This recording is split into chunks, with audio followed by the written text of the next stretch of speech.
দশমিক থেকে বাইনারিতে রূপান্তরের ক্ষেত্রে শুধু এই সিকোয়েন্সটা মনে রাখবেন, 1 2, মানে এর বর্গ হবে 1 থেকে আস্তে আস্তে বাম দিকে এর বর্গ হবে 1 এর 2, 2 এর বর্গ হলো 4, 4 এর ডাবল 8, 8 এর ডাবল 16, 16 এর ডাবল 32, 32 এর ডাবল 64, 64 এর ডাবল 128।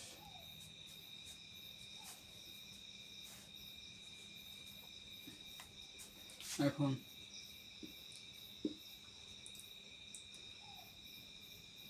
আমরা যদি 220কে বাইনারিতে রূপান্তর করি তাহলে কি হবে?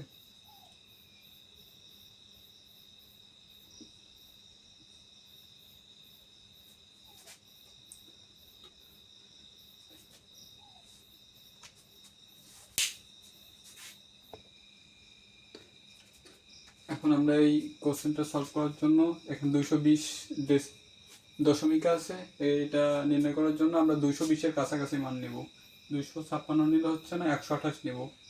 128 প্লাস 64, 128 64 2 9 192।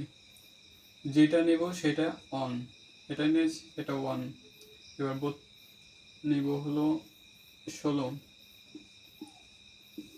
6 2 8, 9 1 10 0 208। এটা নিয়ে নিই, তাহলে যেটা নিয়ে নিই সেখানে 0, এটা নিয়েছি এখানে 1, আর দরকার 16, 8ও নিলাম, 8 নিলে পরে 216, এটা 1।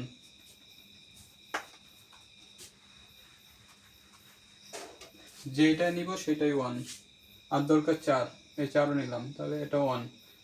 এই দুইটা নিয়ে নিই, তাহলে এই দুইটা 0, তাহলে 220